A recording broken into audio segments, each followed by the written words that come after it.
Tenho enfrentado muitas tribulações em minha vida. Estou muito depressiva, me sentindo muito sozinha. O meu problema já não depende mais de mim para ser resolvido. Depende de uma outra pessoa que me pediu um tempo para ficar sozinha e pensar.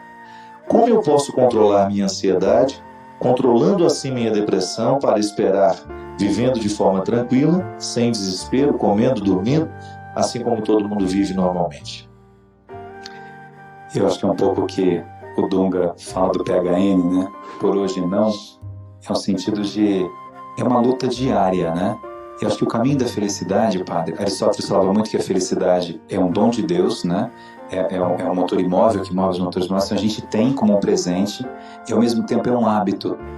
Vencer a depressão, vencer o medo é um hábito, mesmo que a gente saiba que todo mundo tem medo. E não é um problema ter medo. Faz parte do instinto de preservação. Ainda bem que a gente tem medo. O medo faz com que a gente tome mais cuidado. Um jovem sem medo é um problema. Ele vai a 200 km por hora na moto, cai, enfim, porque ele não tinha medo. Um cara que entra no mar e enfrenta o mar e não tem medo nenhum é um problema, né? Então, assim, ter medo faz parte da vida. Errar faz parte da vida. Mas eu acho que no dia a dia a gente tem que falar assim, eu tenho que vencer um pouquinho esse medo que eu tenho. Eu tenho que enfrentar um pouquinho essa realidade. E por menor que seja a minha conquista, ela é significativa porque eu estou dando passos, né? O pior é não dar mais passos e olhar para mim mesmo e me achar um nada. Eu sou um lixo, eu não tenho condições, eu não tenho inteligência para isso.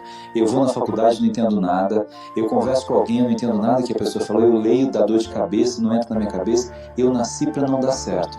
Se a gente acredita nisso, que a gente nasceu para não dar certo, a gente vai acabar não dando certo, porque é o hábito de se achar um lixo. E ninguém pode se achar um lixo, né? Ninguém tem o direito. Ninguém tem o direito, pelo amor de Deus. E mesmo, Flávio, o que você pode fazer também é, nesse momento, ocupar a sua cabeça de coisas boas, né, Gabriel? Às vezes as pessoas sofrem muito afetivamente porque elas vivem muito para o outro.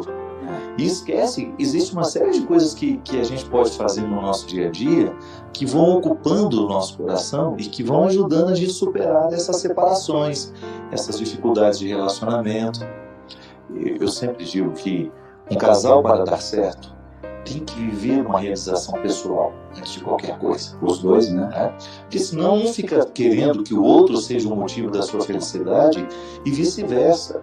É tudo muito bonito e romântico pra gente dizer, né? Você é motivo da minha alegria, eu sou motivo da sua alegria. Tudo bem, a gente tem até o direito de colocar isso como um ponto a ser vivido e a ser cultivado.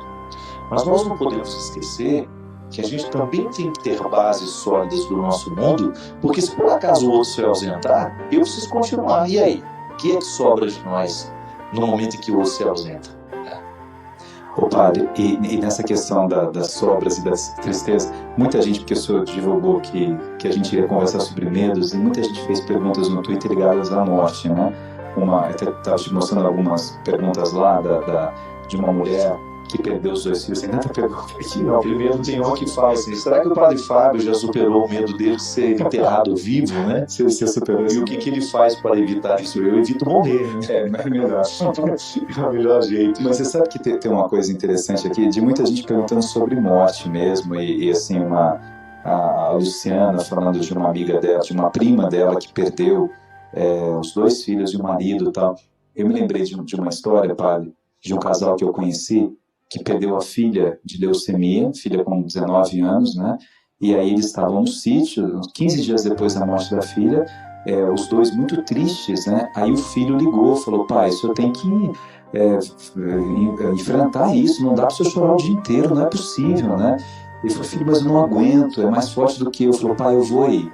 Eu, não, filho, não vem, tá tarde, tá bem. O filho sai de São Paulo para ir nesse sítio e morre de acidente de carro, né?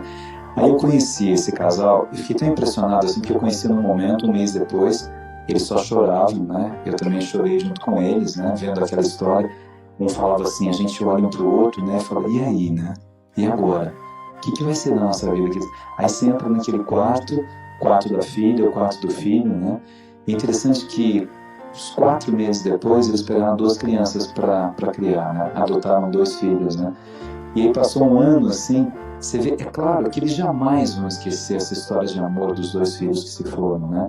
Mas de repente aqueles 2, no momento que ela queria muito ele, falava assim, mas eu já tenho 50 anos, né? Ela falou assim, você só tem 50 anos, não é que a gente já tem.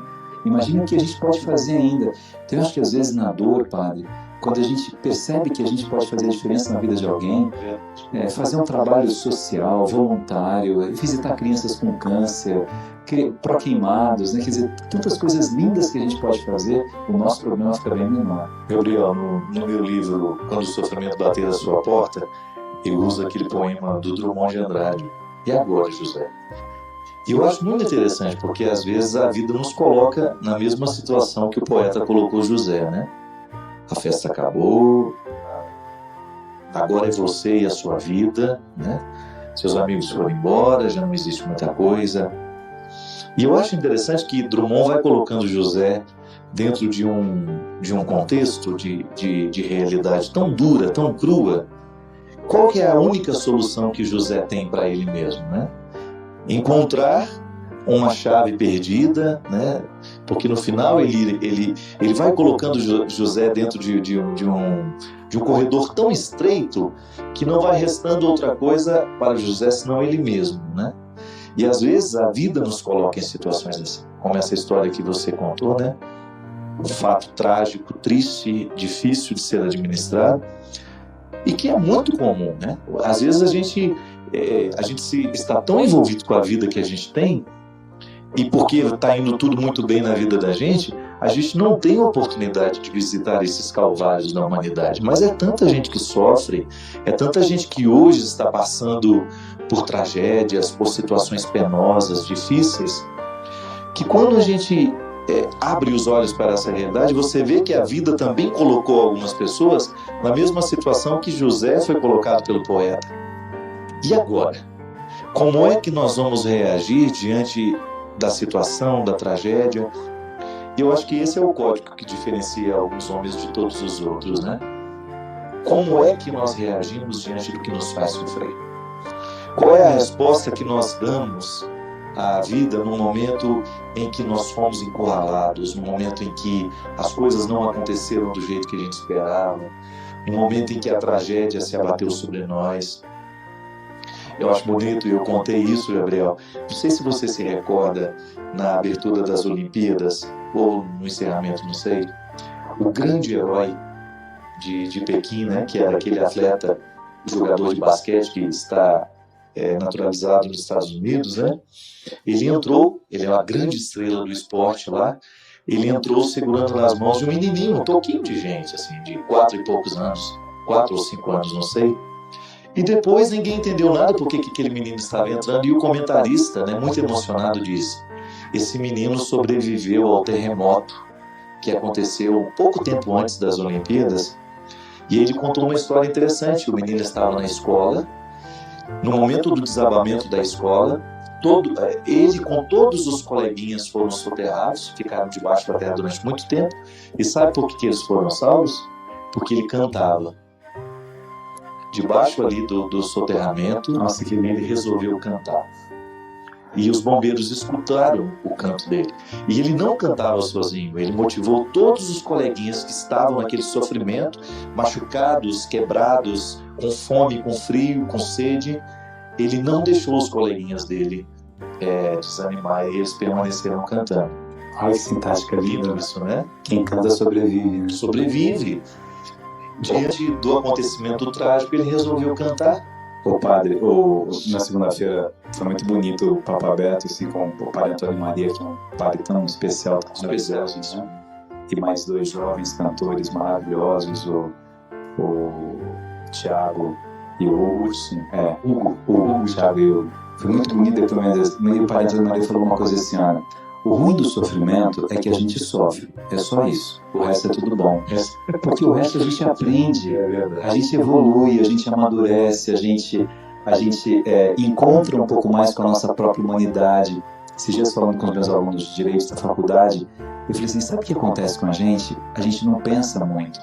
Como a gente não pensa, a razão e a emoção não conversam. Então, você tem um problema, assim, o namorado que brigou, tal, você liga para 20 pessoas menos para você. Você está com problema com seu filho, com coisa, você fala com todo mundo e não fala com você. Então a gente tem medo de ficar sozinho, né? E ficar sozinho é isso, não é no sentido ruim de ficar sozinho, é de olhar para a gente mesmo e perguntar assim, né? O que eu estou fazendo da minha vida? As minhas opções estão corretas, as minhas escolhas estão corretas, a minha forma de tratar o outro é correta, a minha forma de tratar a mim mesmo é correta. O que eu estou fazendo comigo? Você pega às vezes, né, pessoas que são bem-sucedidas e profundamente depressivas. E aí assim, nada realiza mais, parece que você não tem desafios. Eu tenho uma preocupação grande às vezes com crianças ou com adolescentes que têm uma boa condição social e os pais acabam dando tudo e não dando o essencial. Então a gente, desde a criança, padre, uma criança que ganha 40 brinquedos no Natal não tem relação afetiva com nenhum brinquedo. Então não tem sentido, você não vai ter afeto com 40 coisas ao mesmo tempo. E o pai e a mãe sufocam com isso, né? Então são pessoas assim que poderiam ter coisas tão bonitas, tão singelas, que as coisas mais bonitas que a gente lembra na vida não são essas coisas. Aliás, são as ausências. É verdade. A gente se lembra das ausências, do que a gente